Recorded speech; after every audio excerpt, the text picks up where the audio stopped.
4 hari lagi akan ada lagi sidang lanjutan dari PMH atau perbuatan melawan hukum yang diajukan oleh Nikita Mirzani terhadap Dr. Reza Gladis, ya. Jadi sekitar kurang lebih 4-5 hari lagi itu akan ada lanjutan sidang PMH. Ini katanya pembacaan soal kesimpulan atas keseluruhan hasil sidang PMH. Setelah kesimpulan kemudian ada keputusan. Nah, ini penting. Apakah nanti akan ada keputusan yang signifikan untuk bisa meringankan Nikita Mirzani, ya?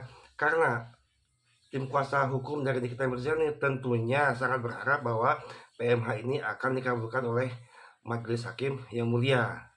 Walaupun PMH ini dikabulkan, tetapi tidak bisa membebaskan Nikita Mirzani dari hukuman penjara, yaitu 6 tahun dengan denda 1 miliar.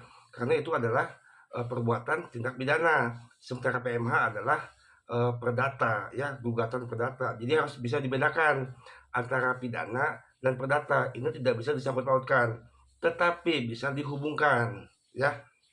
Jadi begini, tim kuasa hukum Nikita Mirzani, terutama pengacara Usman, ya kemarin itu sudah melaporkan terkait pelanggaran-pelanggaran yang diduga dilakukan oleh beberapa hakim, ya, baik di sidang Pengadilan Negeri Jakarta Selatan, kemudian waktu banding, kemudian waktu di tingkat kasasi, ya, diduga ada pelanggaran terkait kode etik, ya.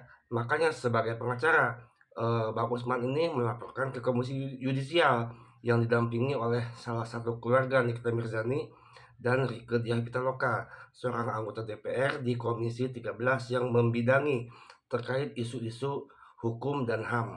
Jadi Nikita Mirzani ini masuknya ke dalam kasus isu-isu terkait HAM dan hukum, ya, catat. Makanya Rieke Diah Pitaloka turun di kasus ini. Makanya ada slogan Justice for Nikita Mirzani. Kita harus tetap gaungkan dan suarakan untuk kebebasannya. Nah, kenapa ke Komisi Yudisial? Apakah ini bisa memutuskan sebuah perkara, yaitu menggugurkan tindak pidana yang telah inkrah? Ini nggak bisa. Komisi Yudisial itu hanya akan meneliti dan menelaah apakah ada kesalahan-kesalahan yang berhubungan dengan kode etik yang dilakukan para hakim, ya, di tingkat 1, tingkat 2, tingkat 3. Jika ada pelanggaran itu ditemukan, maka hakim-hakim tersebut akan dikenakan sanksi dari yang mulai ringan hingga yang paling berat. Ringan itu biasanya dikenakan teguran, kemudian ada teguran keras, kemudian ada dipecat karena pelanggarannya berat, misalnya gitu. Pelanggaran berat misalnya apa? Ditemukan telah menerima suap, nah itu akan diberhentikan. Jadi Bang Usman ini sedang berupaya semaksimal mungkin agar apapun bisa dilakukan untuk mengupayakan menemukan, ya, hal-hal agar bisa Nikita Mirzani ini mendapatkan novum baru. Masih banyak, ya, perkara-perkara ini masih akan terus berlanjut. Salah satunya jika ditemukan pelanggaran dalam kode etik ini bisa dibawa ke sidang PK sebagai novum baru, ya. Walaupun tidak terlalu kuat, tetapi akan ada banyak.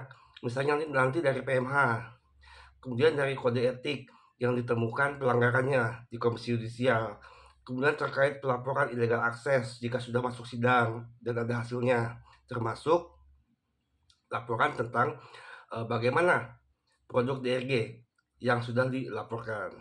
Nah, jadi ada banyak celah ini buat Nikita Mirzani untuk menggugurkan putusan inkrah di Pengadilan Negeri Jakarta Selatan beberapa bulan yang lalu. Oke, semangat ya.